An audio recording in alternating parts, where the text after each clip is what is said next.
you have to first recognize how important it is to love yourself. Then it becomes, now that you know how important it is, now you have to stop making excuses. Yeah. Because that's gonna make it harder for you to really show up for yourself.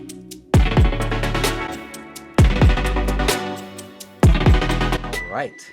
Welcome, ladies and gentlemen, to our kickoff first episode of the Intention podcast. I am your host, Doug, here with Ronnie, your other host, co-host extraordinaire, and we are very excited, albeit tired after a long day, but we're excited to kick this off and get started with this new podcast. It's a great way to kick off 2024.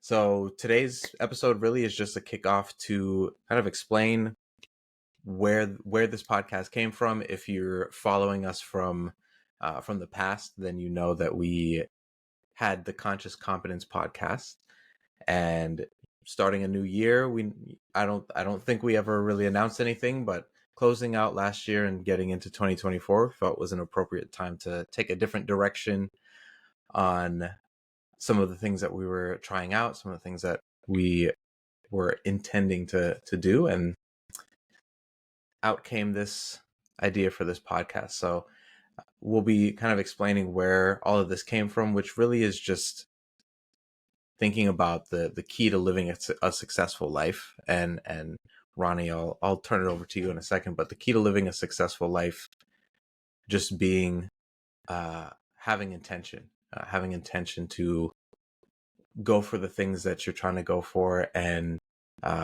if you're interested in personal improvement, personal development, and it requires a certain level of intention to see those things through, and that's where you feel the success. So that's kind of where that name came from, at least for me. Ronnie, if you have anything to add as to where this all kind of came from.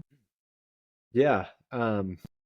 So those of you that are on the YouTube channel or following them, I don't know if we're going to create a new podcast or just rename it on the audio platforms, but I know we're going to repurpose the YouTube channel. So if you're seeing this, obviously you know who we are. But I think, for me, a big part of the reason to switch it up and to change the name is to just kind of get more directionally correct. Conscious Competence was just like a random name we picked. I love the idea of it. I love the model of conscious, inconscious incompetence, conscious incompetence, conscious competence, and unconscious competence.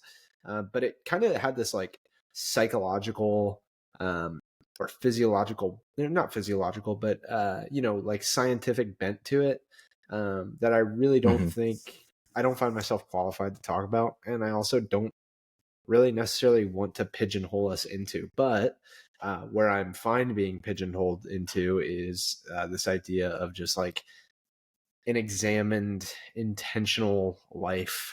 I think that me personally, I am so easily, dispositionally, I'm pretty driven and ambitious, but I'm also because of that, I can be very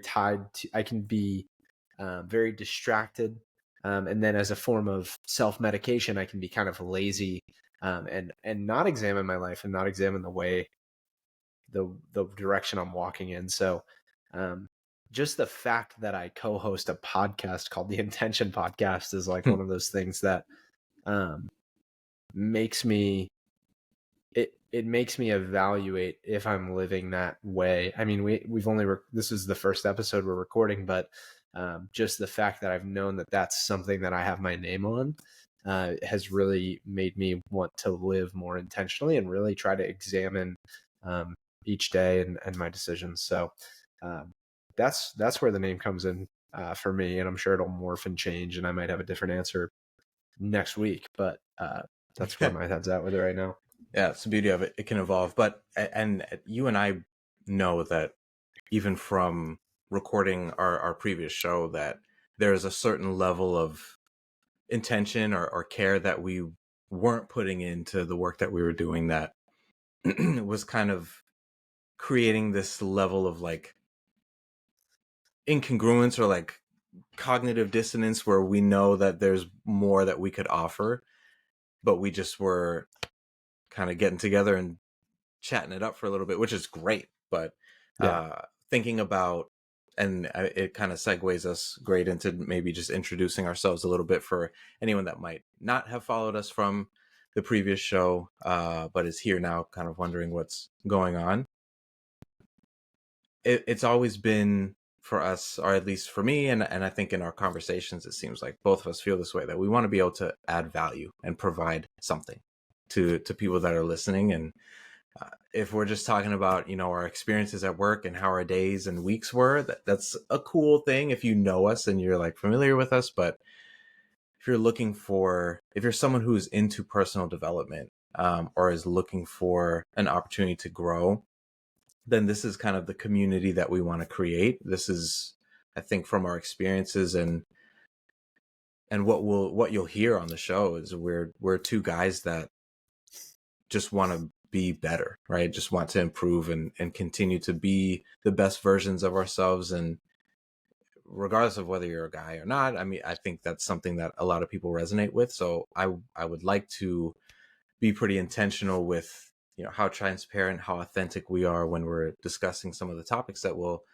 discuss. But the other side of it is our experience. And, again, I'm Doug. I'll introduce myself for those that don't know us. Doug Wilson. I have worked pretty much my entire career in learning and development as a trainer, facilitator, currently a senior L&D consultant, but have been, several different training and development roles. I have a certification in development coaching, and most of my career has been helping companies like Chewy. If you have pets, then you probably know what Chewy is, Airbnb, GameStop, some pretty large companies working with developing their leaders and team members. So all the leadership development, high performance conversations, those kinds of things are all in my wheelhouse. That's, I guess, where my expertise comes from. And, just a passion for developing myself. I think talking about intention and coming up with this podcast is like you were saying, Ronnie, is an opportunity for me to hold myself accountable and say, this is a partnership that we are stepping into to add value and provide something for people that are listening, and to create a community of people that can lean on each other and engage with each other about developing and, accepting ourselves, those kinds of conversations. I have to show up, right? I can't talk about things that I don't know about. So a lot of what my job is to like experience these things for myself so that I can turn around and teach it and talk about it. So that's, a little bit about myself. I also, have struggled. I have had my own journeys and struggles with mental health, and, navigating, is it depression? Is it anxiety? Is it a deeper root cause? But, I've had my struggles with suicide. I've had my struggles with depression, with anxiety. So, to be able to share what I've learned from those things on this platform, I would say it almost makes it worth having gone through all of that, so that I can turn around and again, add value to people's lives. I think that's the whole point of this. So, other than that, I'm a dedicated husband, father of two, very proud dad, very proud husband. And, yeah, just again, super excited to be kicking this off. Ronnie, I'll turn it over to you for some introductions before we get into all of that value adding content for this episode. Yeah, it's funny. It's like weird introducing ourselves. Super weird. Because we've done the other one for so long. And, we did about, just for context, if this is your first time listening, we did about 48 episodes, 47 episodes, something like that, of the Conscious Competence podcast. And really the whole idea behind that was basically to just get in the rhythm of doing a podcast. We, Doug kind of alluded to it, but we didn't take it as seriously as we're taking the Intention podcast. But not because we really wanted to. It was more so, can we actually do this? Can we have this degree of consistency? So I'm super excited, but it is awkward for me to introduce myself, to be honest. Yeah, But it's super weird. I am also a husband, and I don't have any kids. I have some pets, but no kids. As far as what I do and how that kind of interplays with the podcast, I'm in tech sales at a very early stage startup, Series A level startup here in the Dallas area, and I have overcome a lot in that role. I'm excited to dive into some of the lessons I learned because I'm about a year into that role. But essentially, I work with prospects of companies from 100 to 1,000 employees at the C-suite level, and kind of help them to improve their organization's health and management capacities and capabilities. But before all of that, I was a pretty high level, albeit amateur MMA fighter. That was pretty much what guided most of my decisions and most of the things I did in my life from the time I was about 15 years old until I was 24 and retired from competing just a couple years ago. Since that time, I've struggled, or in the intervening time between then and now, I've struggled pretty mightily with imposter syndrome and with comparison and with just having a incongruence in where my effort was being placed versus where I felt like I was. And really, it all came down to this feeling that everybody else, this feeling is going to be kind of distilled down into simply imposter syndrome, but I think it's a little bigger than that. But it was just this feeling that I missed the boat, and that everybody else was playing a game that I didn't know the rules to, but everybody else did. That had been the most pervading feeling. And I think that the antidote to that is simply living more intentionally, and also some of the lessons we're going to get into today. So as far as why I wanted to start this podcast, and why I wanted to start it with Doug, is just because him and I have become pretty much best friends over the last year and a half. But beyond that, and I enjoy talking to him a lot. But beyond that, I really, as I alluded to kind of earlier, I want a mechanism that is going to make me have to be the intentional person I need. I want a forcing function in my life. And what I've realized about the corporate world, as much as I love my job and as much as I love my coworkers or what have you, the reality is you can get by without doing that. You can get by without intentionally becoming the person that you need to be, or by faking the person you need to be. Not encouraging doing that, but I think the podcast is a great mechanism that's going to force me to become the person that my coworkers need, that my family needs, and that ultimately I kind of need. So, yeah, that's a little bit about me. Yeah, I don't that's think I pretty have great. anything else written. That's a perfect way to say it. If you're the kind of person that is just kind of not okay with just getting by, I think that's who this is for. Are those people that feel that incongruence, feel that, I know I'm capable of more and I'm not doing more and I want to do more.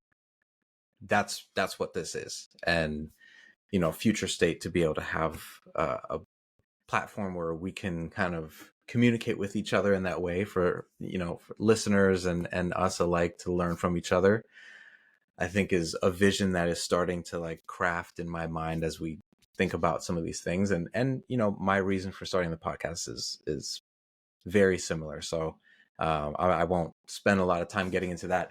I want to talk about, or just start the conversation of, being that it's a new year, it's 2024. One of the things that we would like to do with this show is kind of rotate our cadence of episodes each month. So start off the month with this kind of conversation of like lessons learned, which is what we'll talk about in just a second.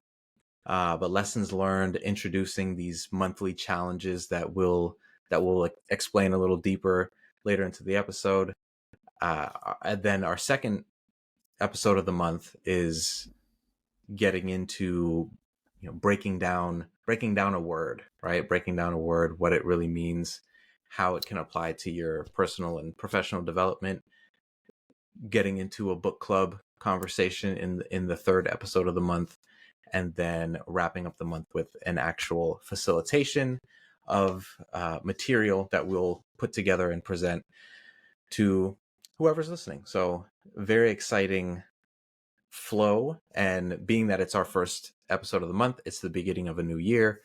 We usually will be talking about lessons learned. So I wanted to go over some of our, maybe like our top 3. If you have like a bonus one that you want to throw in there, sure. But are just like our top 3 takeaways of 2023, but like actionable takeaways. So what was like the lesson learned, and what do I do if I'm someone listening that maybe hears what you're saying and is like, ooh, I struggle with that. What am I supposed to do if I'm in that situation, or what's some information that can help me improve? I think that will be a good way to create some takeaways for everyone listening. I can kick us off. Maybe we can go back and forth, but I'll start us off. I think when I was thinking about this question, I kind of went back to the beginning of 2023 and was like, let me reflect on the entire year. And what I found was like, it seemed like the year broke up into chunks, maybe like 3 or 4 month chunks. So almost like quarters or triads of the year that are broken into these lessons, or there being a particular lesson that I was clearly being told I needed to learn, but maybe didn't realize it or accept it until right around the time I ended up really learning it. So it kind of lines up perfectly. The first one, and this is like, I know it sounds so corny when we bring it up and talk about it, but the importance of self-love. Mm-hmm. And I say this because I am a man, but I almost would say, no, I won't say that. It's important for everybody. I just, I know what men struggle with. So a lot of that, most of the time, is I don't, your image and self-worth. So I think that's what I and resonate with the most. Go ahead. I think that you wouldn't be off base to say that, like, it's, there's in popular culture and in the zeitgeist, it's like you're only allowed self-love if you're a certain type of man who aligns with certain types of ideas or what have you. It's like there's not this, self-love isn't considered something that aligns with more traditional masculine values, which, Right. not to say that either of us are like traditional men's men, but it's just not something that, like, it really doesn't come up. Like, you don't often see people that look like you or people that look like me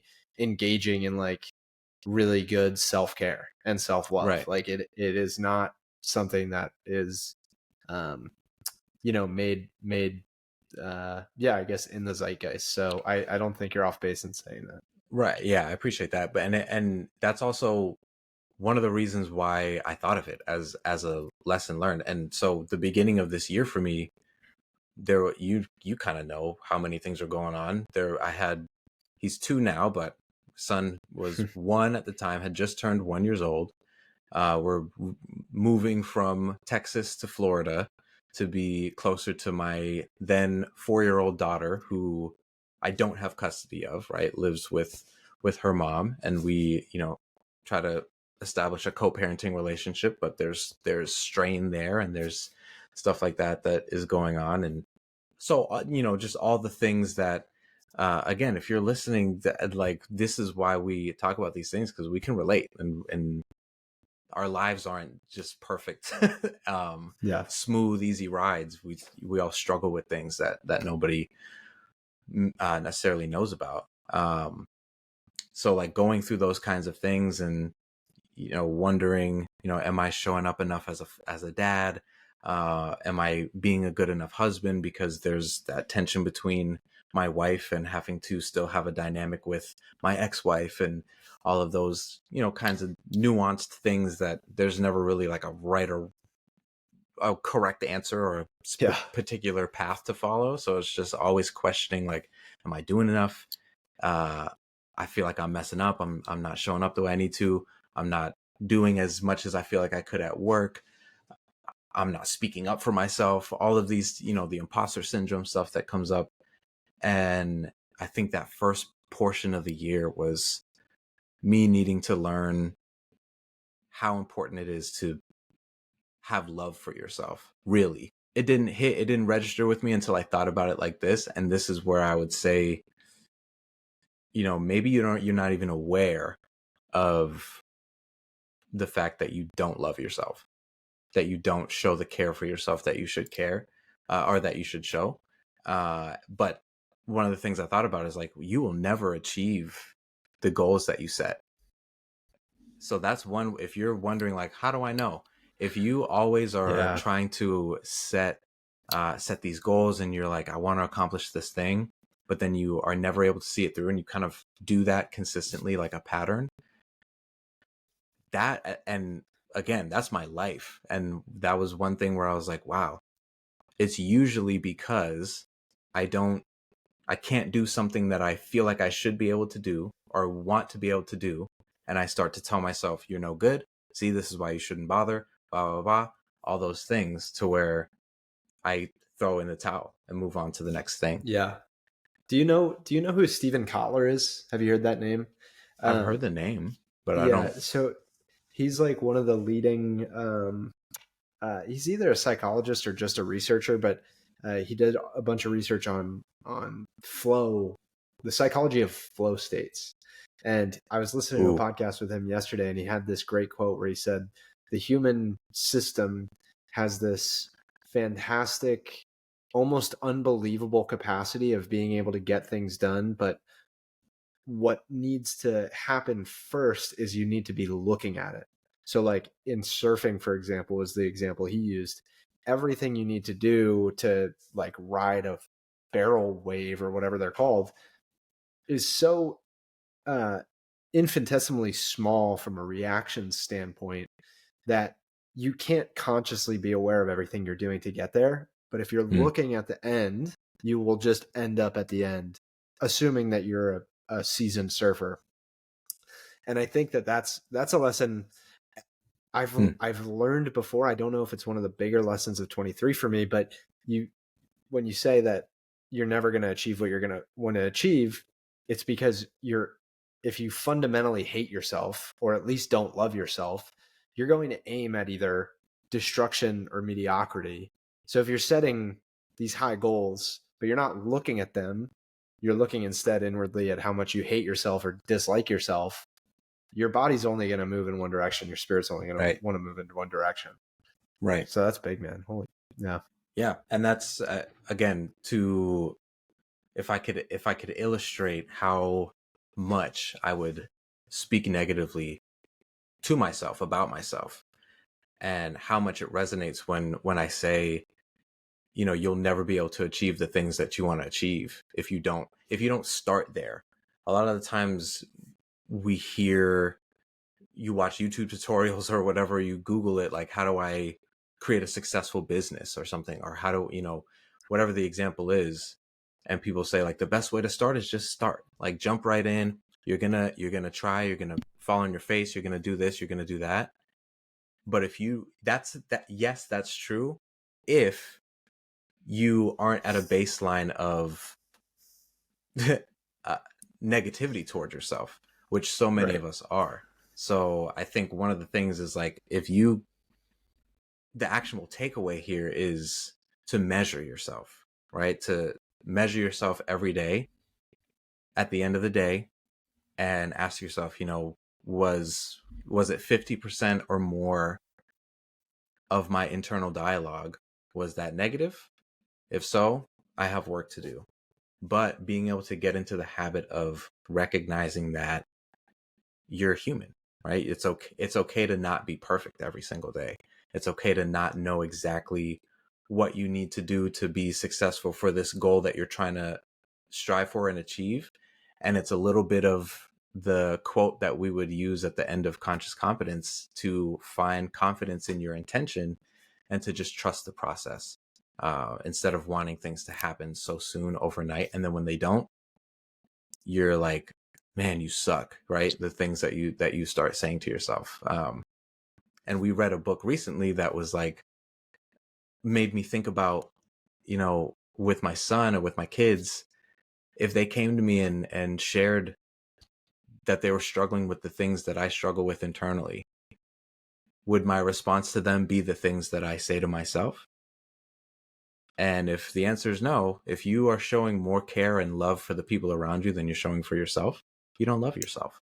And if you don't love yourself, you're not going to be able to accomplish the things you're trying to accomplish. So that's where it starts. So for that to be the first lesson for me was like, okay, I have to go all the way back and start with all the shadow work, all the internal stuff, and get to a place of, ooh, I see you. Like I see myself for myself, and I love that guy. Yeah. And that's how I can, for the things that pop up, for the frustrations, all the things that life throws at you, you're able to like, it's cool. It's okay. We got this. There's plenty of enemies that are around you. You don't have to make yourself one too. Right. Like, so that was like big number one for me. I promise I won't spend as much time on the rest of them. No, it's all good. I like it. I like and please interrupt me too if I'm just for reciprocity's sake, and B, like I like to talk about these things. And I honestly, being candid with the listener, I had a pretty busy day today, and I hurt myself in jiu-jitsu last night, and I'm like in a lot of pain. But it's all good. So what I mean by all of that is I might be a little messy with these points, but my first lesson from 2023, and I honestly think like all of my lessons are very thematically tied up in a lot of stuff that I've learned from work and taken outside of work, because I am someone who I find a lot of meaning in my work. Almost every personality assessment that I've ever done has been like, you're going to be really serious about your job and find a lot of your identity in it and all of that. And for those of you that know the tech market in 2023, especially if you sell kind of a more quote unquote ancillary product, it was on hard mode this last year. And it was not only on hard mode, but it was also me completely switching into a different career entirely, moving into a job I wasn't sure I could do.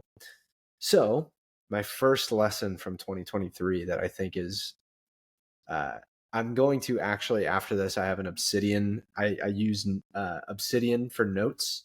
I think I'm going to create a year log of lessons. So like the three big lessons I learned every year, I'm going to go through and update. But one of them was cynicism is not a bad thing. It's the beginning of wisdom. And what I mean by that is earlier in the year, specifically around this April-May timeframe, I by the way, the place I work at, I'm really missionally aligned with. It's somewhere that I literally like envisioned working at for months before I worked there. And I started there last November. So November of 2022. So I guess last November. And by about April or May, my performance really started to tank.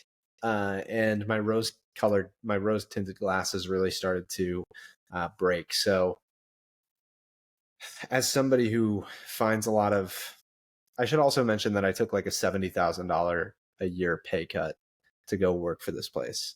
So this was like when you start dipping in performance and when you start tanking and you have a wife. Luckily, I didn't have kids at the time. I still don't have kids, but luckily at that time, I also didn't have kids. But when you've got a wife and you're building a family and you put so much of who you are into that, the feeling that I felt was hopelessness. And everything started to be regarded as cynicism, or every thought that I had was a cynical thought. for a long time. To this day, I actually still struggle with it because it got cut very deep. Mm. And honestly, I'm not embarrassed to admit this, but without someone kind of being in my head and going through the kind of hypermania, I did struggle a little bit with even some thoughts of self-harm, because of how hopeless and worthless I felt to the people around me. Um, but what I've realized is that every thought before that, like I came into this job in tech sales in 2023 thinking that I was going to be able to crush my numbers and hit my quota and be this outstanding person, blah, blah, blah, blah, blah. And that was the expectation on me too. So that was hard, but it was like I started from a place of arrogance and I ended up in a place of cynicism. And now I think I've kind of ended up at this place of like, uh, it's not in between. It's actually, if it's a trough, then it's on the other side where, over here on the left, there's arrogance. In the middle, there's this valley of despair. And on the other side, I think there's this self-assured pragmatism, that I've kind of arrived at. That's kind of the beginning of wisdom and real deep expertise in a field, which is what I wanted when I left my last career, was that feeling of, I've seen this, I have the experience here, and I can work through this because I know that I've encountered the troughs before. So I think that would be my first lesson. It's not my number one lesson, but it was my first lesson in that everything in me was pulling me to quit when I hit those cynical moments. And by the way, if you're in a position where you're having thoughts of self-harm or what have you, please talk to someone and also probably quit that job. But for me, it was bigger than my job. It was, I knew that I had to confront this part of me that was so tied into performance that I literally felt useless as a human being if I wasn't performing well. Yeah. So what is So it that's that probably, what is it that you think? Because that's, I think, such a great way of explaining what I think. And I mean, of course, not to make your situation seem small or unimportant, but that's such a good example of what a lot of people struggle with, but unfortunately aren't always able to get to that other side of that trough. What is it that you feel like being in the midst of that was the light bulb? What clicked? What was something that you were like, this yeah. can't keep happening, to get you to that place of where you're like, I feel like this is wisdom, Yeah. experience, And maybe. again, I don't feel like I'm completely wise or anything. And I Sure. definitely think that I'm going to go through more troughs, but if I'm using the same visuals, I think the troughs are going to look more like, so this is the first trough. And then this will be the second trough, right? Where it's climbing and you're kind of, over time, you get this up and to the right. But when you zoom in, you get these little, Right. squiggles, which is a pretty common illustration. It was a number of things, right? But I think towards the end of May, I really just had to make this decision, where I needed to just decide if this was, because again, the bigger problem was I felt like it all had it. My performance was me and I was my performance. Therefore, poor performance equals worthless individual, Hmm. rather than looking at performance as a problem I was working on. And I think that when I, by the way, still struggle with this. I think everybody does to different degrees, but I definitely think that I'm in the higher percentile of people as far as how much I conflate myself with my performance. Hmm. I just started looking at performance as dials to turn. So in my job, it's very easy, or at least in the job that I was working then, it literally came down to like how many people I was cold calling per day. I went from an average of like 45 calls a day in May, to an average of about 200 calls per day, in June. I just decided I'm going to turn that lever all the way up, and prove and prove myself wrong, but really what it came down to is that lesson. That lesson that I learned was what I said earlier. You are not equal to performance. Yeah. You are the operator, you are the agent, and there's a ambiguous number of dials that could lead to the outputs of performance. Your job is to figure out what those dials are and how to turn them. So I would say that's been the biggest thing. And since I've been in the process of letting go of that, and there's been a lot else that I'll kind of get to that kind of lended itself to that, I've just been able to, it's like what you talked about where you Google like how to work on a business.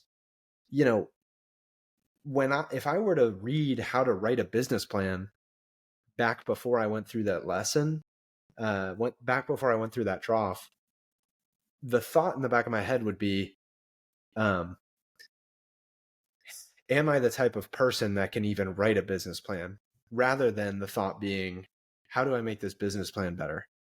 And that's a Right. really shitty place to be. And it's a place I still find myself a little bit, but not nearly as often, like probably 20% as often as I used to.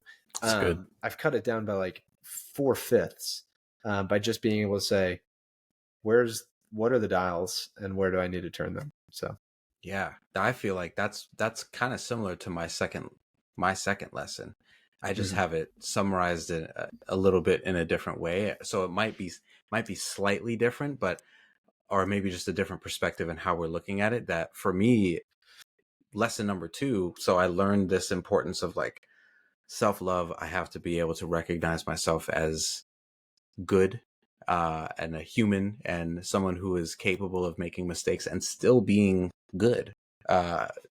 Learning that lesson over and over and over constantly, to where it was like, I'm actually starting to get more comfortable with myself, recognizing that it's going to be a process. It's like you getting to know someone that you've never met before, or you haven't allowed yourself to know for 29 years, 28, 29 years.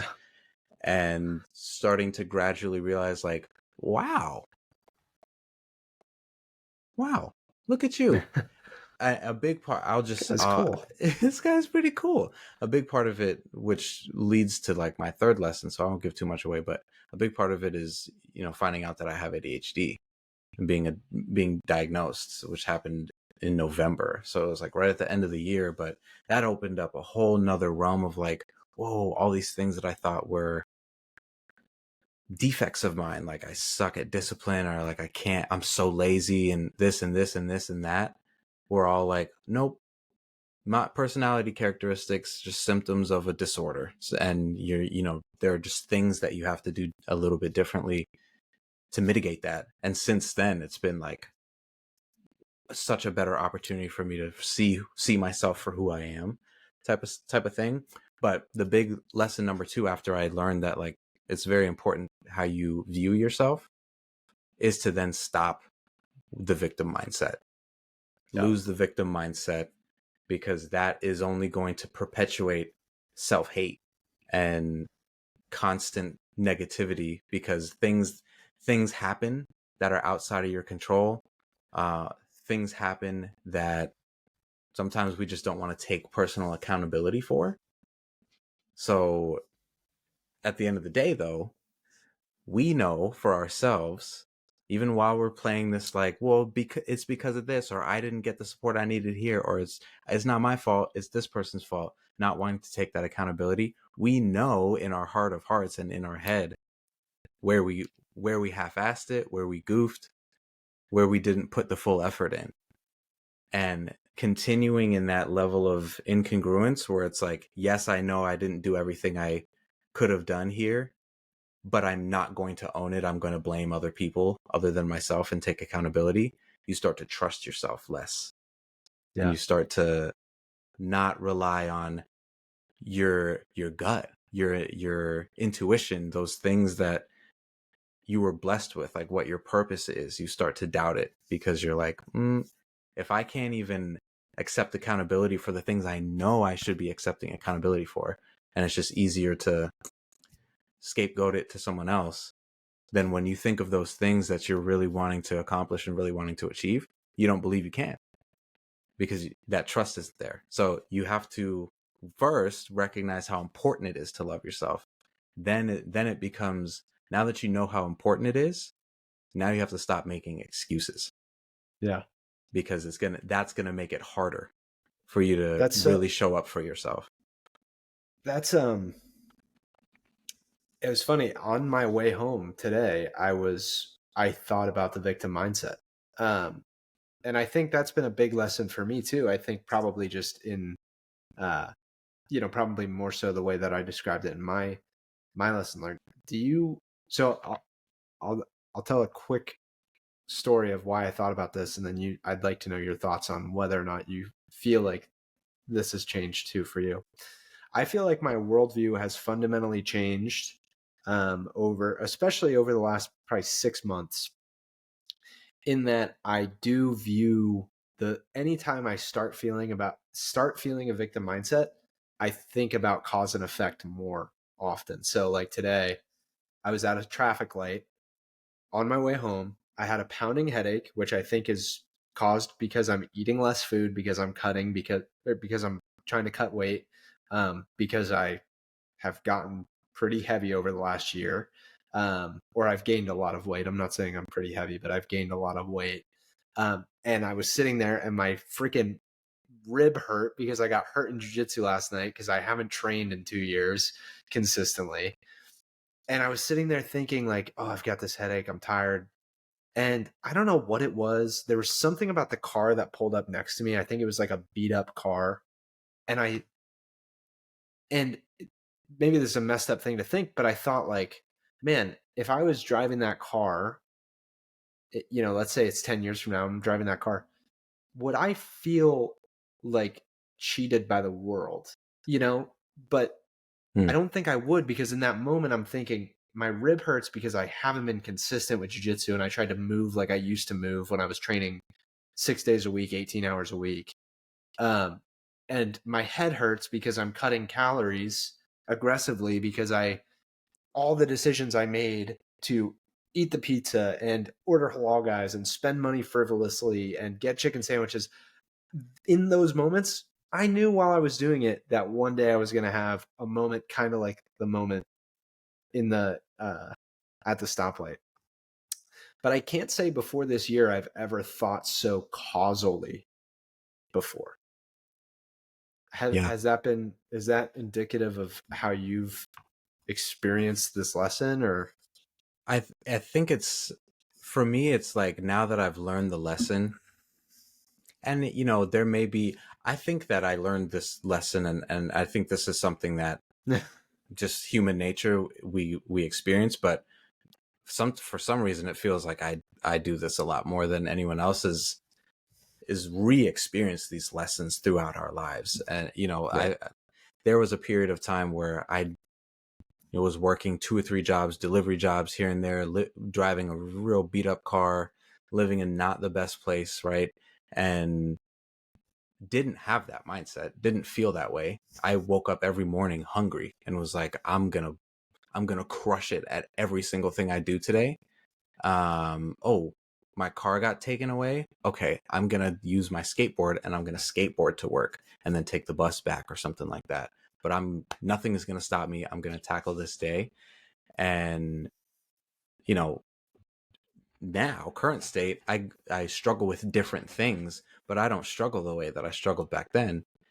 yeah, But I struggle with a victim mindset. And I think it's just reaching that place of realization where it's like, back then I felt like I had to be in survival mode. So I was pushing and just constantly churning the wheel. And now I'm in a place where I'm not in that survival mode. I'm a little bit more comfortable. I've seen a little bit of success from that hard work. And now it's like, ooh, okay, I don't have as much drive in me, maybe, or I don't see it as much of a reason. At least before last year, I didn't see as much of a reason to be that hungry. Um, so that's where the complacency sets in, and you start to fall back a little bit. But I think it's the self-love thing, right, of recognizing that self-love also requires you to acknowledge when you're not showing up in your full self. But it also comes in where you would start to beat yourself up and make yourself feel bad for not being your best all the time.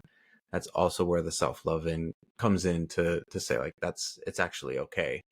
um, you just need to get back on the horse and trust the Yeah. process. So knowing all those things, it's like when I feel myself thinking that way, sometimes it takes a while, it takes a day or two, but I'll really sit there and reflect on everything and realize, like, I need to, and this is my third lesson, is change the perspective.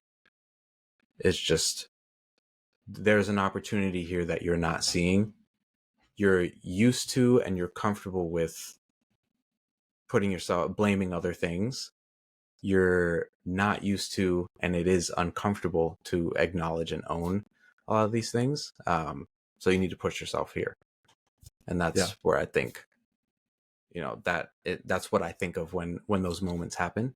What about you? I mean, your second lesson learned. Yeah. Yeah, man. My second lesson learned is probably going to be the most cliche thing said today, and maybe in the history of the podcast. Definitely the history of the podcast so far, Hmm. but maybe for the rest of the podcast as well, which is really just to take life one day at a time. That sounds so silly as a Hmm. lesson because you've heard it from everyone you've ever listened to, and maybe those people just know it deeply. I never knew that lesson. Like, I never knew one day at a time, because for me it was always, what's the next thing? What am I planning for? What am I working towards? And I think strategy is great, but uh, in the end, I'm going to say this. This is going to be kind of a double meaning. Um, God is the ultimate problem solver, right? So, um, that if you are a person of faith and you believe in God, or you have a God, then you have to live by faith that God is in control, right? But what I mean by that, actually, even more than that, for this lesson in particular, is that if you read the Bible, for instance, if you look at how God does things and how Jesus does things, other than being merciful and just, there's really no formula for how they go about solving problems or healing people, or uh, whatever, building a temple or whatever. I don't know. I literally just blanked on every single story that I've learned since in the last 6 months. But what I mean to say by that is, and there's another Bible verse, I forget which verse it is, but it's that God's mercies are new every day.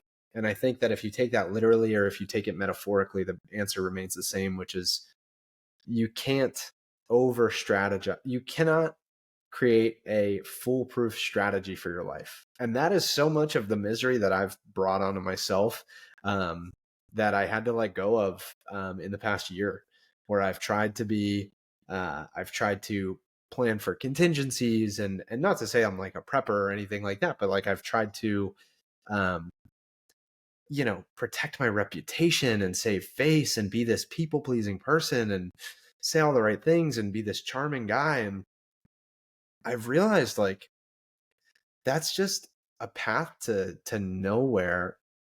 But if you literally just take things one day at a time, and rather than, and I've spoken about this on the Conscious Competence podcast, which maybe one day the backlog will be available to, um, if you're thinking in terms of months, I think I probably used to think in terms of quarters most of the time.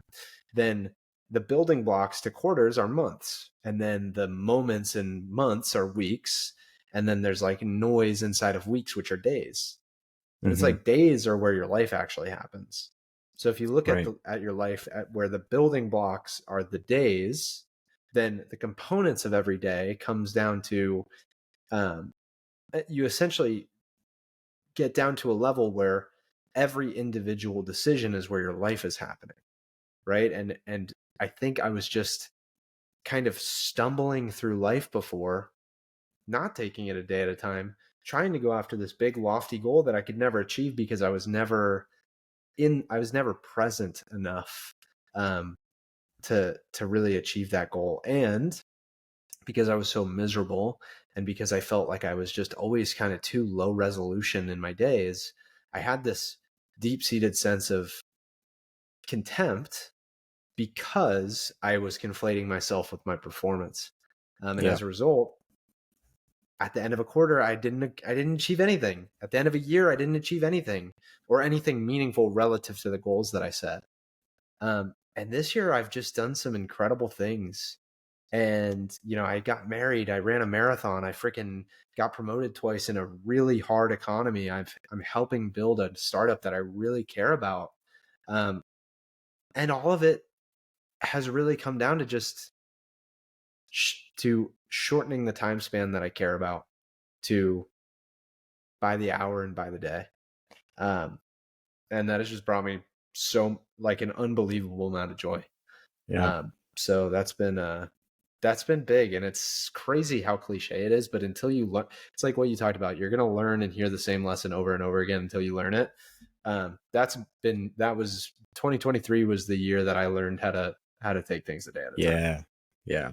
I mean, it's a cliche for a reason. It's you could call it a cliche, you could call it a classic, but it's that Yeah. for a reason because it's true. And like you said, I mean, we learn it maybe at several different times, but I think it's funny too how the lessons that we're learning are relatively of the same vein. Like I'm even thinking about some of the quick notes that I scribbled down when I was thinking about like what were my takeaways for 2023, and some of the big things that stood out that were my talking points were like letting go of control, um changing your perspective. That's really my final takeaway for the year, is the Wayne Dyer quote, like when you change the way you look at things, the things you look at change. But it encompasses so much that I feel like I could spend a lot of time talking about it, and I won't for the sake of time, but it's really just thinking about everything that I've been talking about, from the importance of recognizing self-love and being kind to yourself, right? The importance of losing that victim mindset, of stepping away from the temptation to just pass blame off, but instead recognizing where your faults are, not to beat yourself up over, but to try again the next day, to say I'm going to have the intention to be a little bit better, 1% better tomorrow than I was today. And if you can do that for majority of the days of the week, then that's progress and that's growth. And you can pat yourself on the back for that. You can praise yourself for that. You are worthy of that, right? Realizing that. So it's just that perspective shift, because just that realization has shifted everything. And even just hearing that quote, but really, really hearing it and knowing what it means because of the things that I've experienced, now that is almost like a mantra that pops into my head anytime I'm thinking with a victim mindset or observing someone around me struggling with something. I'm like, where's the opportunity? Because there's has to be an opportunity here, or else why would you be going through it right now? um I've believe that we're all put here and have a purpose, and I don't think we'd be wherever we're at if there weren't a purpose for it. If maybe it's something that we need to learn, maybe it's an opportunity to do something or teach someone else. Who knows? But part of it comes from that. I'm gonna shift my perspective to one of, I don't have to have the answers for everything. I don't need to be in control of every single thing and have contingencies and backups and plans. I can have a plan and have a direction that I want to go in, but I have faith that if I trust the process, it's going to work out. which makes it easy. And that's why what you were talking about I thought was so funny, because it's the same lesson, but just kind of learned in a different way. It makes it easier for the days to not be noise. It makes it easier for the days to be, every day is the only thing I have to worry about, because next quarter, next year, 5 years from now, 6 months from now, I have no idea what could happen. If I think Right. about what was going on January of last year, there's not a chance I would say that I'd be doing this right now. And Yeah. a year before that, I would say the same thing about where I was at last year. So, a lot can happen in a short amount of time. So to stress so much about things that you think might maybe happen, possibly, if this and this and this happens, then this might happen. So, oh my God, I have to. Meanwhile, you're watching your son's growing up and you're not paying attention to it, or your wife is feeling neglected and you're not paying attention to it, or you're neglecting yourself and your own well-being and you're not paying attention to it. Your job is slipping and you're not paying attention to it because you're so worried about the future that you're losing the present. So I think that it finally hit me. And then to be diagnosed with ADHD and stuff like that was like, oh my God. So I have work to do. I have to start Yeah. figuring out how to make all this work. So the whole engineering your environment, and making it easier on my brain by just preparing for the next day, scheduling reminders, those kinds of things. I feel like are helpful tidbits to throw in there. But the big takeaways that maybe it's for the listener to just open yourself up to experiencing, if nothing else, but try to take some of the lessons learned away, but recognize the importance of self-love, losing the victim mindset, and then just giving yourself the opportunity to change your perspective, and just ask yourself, could I be looking at this differently? Those three things I think have propelled me from the version of myself that I was last year, which just was not even close to what I feel like I'm able to accomplish now, and who I am now. So that's it for That's me. awesome, man. Yeah, that's great. I'll go into my third one. I'll keep it kind of brief because it pretty much aligns with the things that you and I were both saying. But as you were talking, just before I even get into that, I'm realizing like what a triumphant year it's been for both Yeah. of our mental health. Yeah. Yeah, there's just, I don't know, if you would have just told me in April of last year, or March or May, that I would be feeling this way now mentally and just so secure in in my mental health, like I just, it would have been a very welcome, it would be Mm-hmm. very welcome news. Um, so my last lesson, this might apply to you, listener. It might not. But over this last year, I've realized that like ambition is a fucking cruel mistress that you don't need to placate to. For me specifically, I'm saying this as someone who I do make, I make a good living. It's not where I would ultimately like to be, but I'm happy with the amount of money I make. I'm happily married. I have a car. I'm in good health. I live in an apartment in the one of the best cities in America, in a great area with lots of places to go and places to eat and things like that. So what I mean to say by all of that is there was a side of me, and there still is, that just doesn't get as big of a say anymore. That was that has been perpetually dissatisfied, and this is a trope, right? At this point, like there, everyone knows someone who's overly ambitious. I don't know if I was that type of person. I don't know if I was overly ambitious. I certainly wasn't someone who would like step on others to get what I wanted or anything like that. But it was it was this ambiguous kind of gnawing ambition that I had for a long time, that before I learned the other two lessons that I've talked about earlier today, like it just ate away at a lot of my mental energies and emotional energies. And yeah, sometimes I still struggle with it at night in bed or whatever. But for the most part, over this last year, I've just realized like the things that a human being needs to be happy, I have mostly all of them. I would say that I probably have all of them. Um, and and a lot of that has been uh, faith related for me, and kind of and searching there, and finding um, a belief system that's really helpful.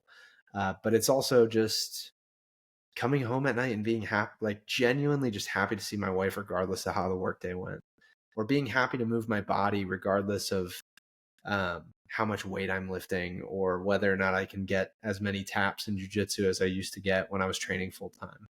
These are things that, like, for the last 2 years before a lot of the breakthroughs this past year, just ate me alive. So what I learned over the last year is like working hard is the end in itself. Like working Yeah. hard for me is fun. I enjoy it. And I don't need to be the best at it. I don't need to work hard so that I can get X thing. I am capable of working hard, and hard work is good, so I ought to do it. Right. That's been huge for me. It's just recognizing, like, dude, if I stayed at this income level for the rest of my life, if I stayed in this 1-bedroom apartment for the rest of my life, I'd be fine. I have what I need.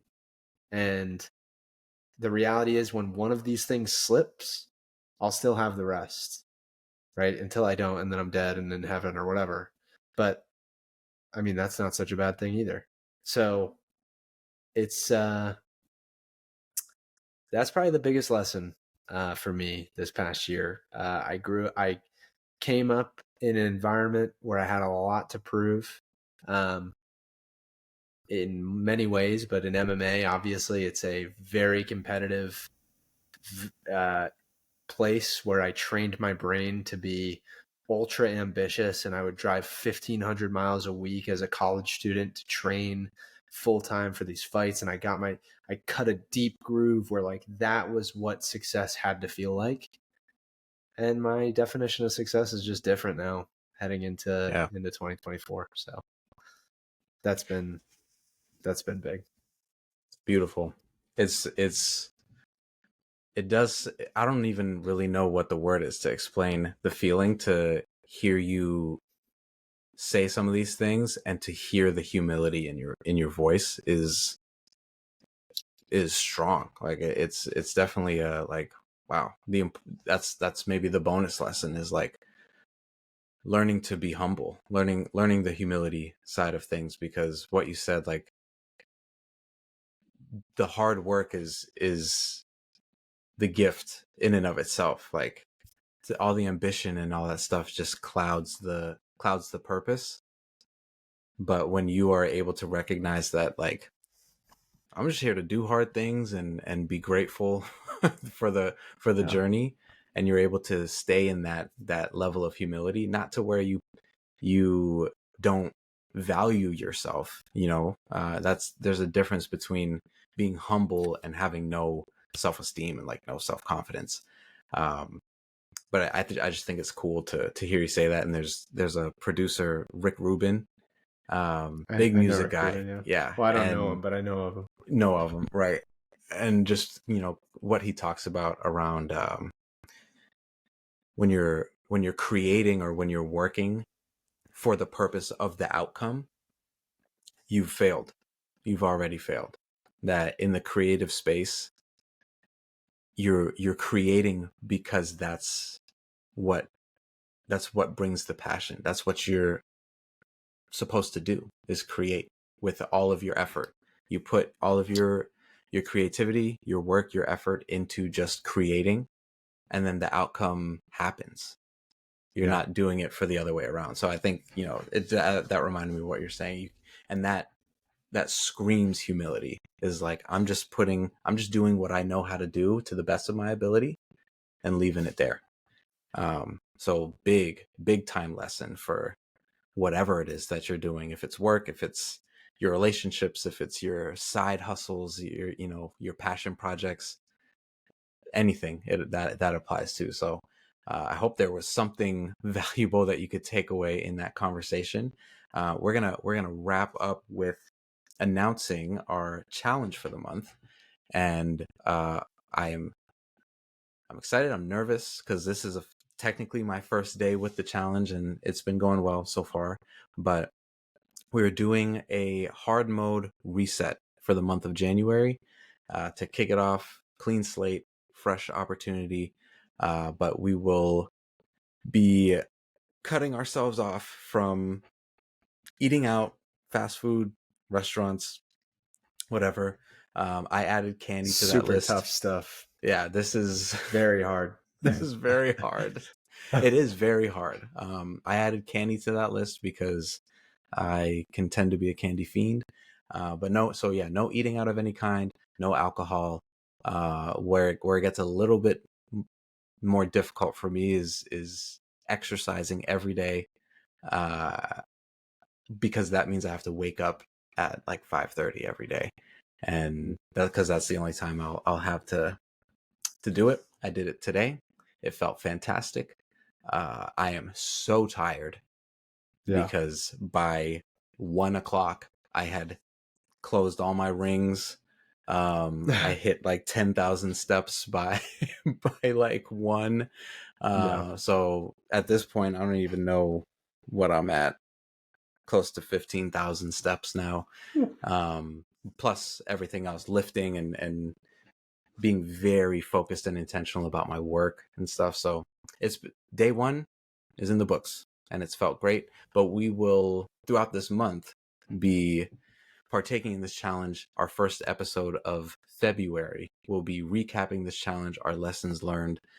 So for anyone listening that is for some reason on board with putting yourself through this and wants to take part in this challenge, feel free.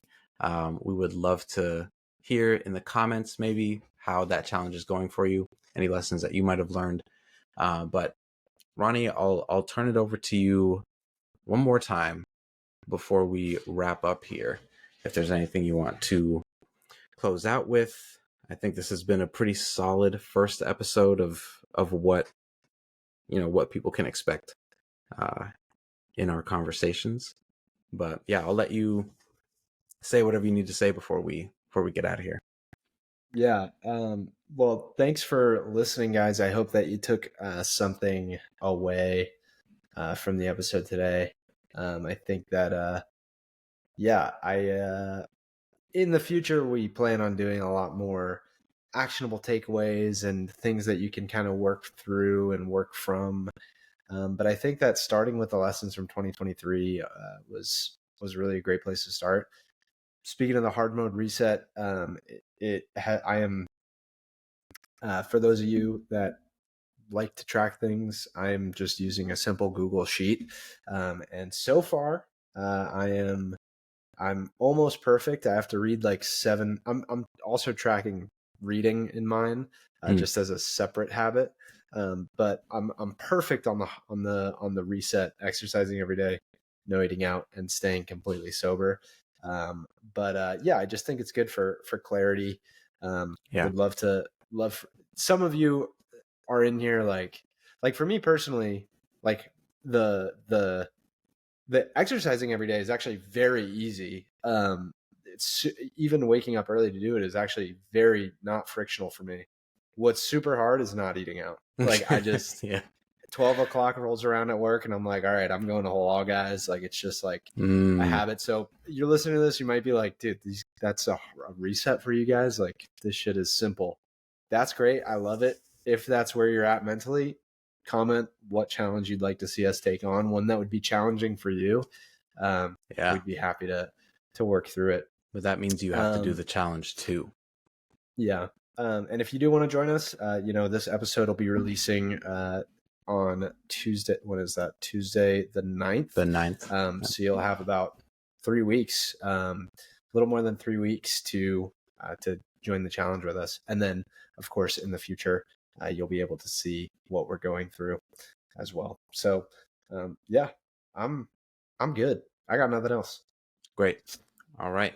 Well, then on that note, it has been an awesome first episode. I'm excited for everything else that we will be getting into on this podcast, but we will sign off until next time. Our next episode, we will be breaking down the word intention, what it means for us, and how we remain intentional about showing up, recording this podcast, all the other things that we have slated, this challenge, all of that stuff, but breaking down the word intention and really defining its importance, especially like in our lives. So excited to talk about that next week. Until then, I will find confidence in your intention, trust the process, and take care of yourself. Bye.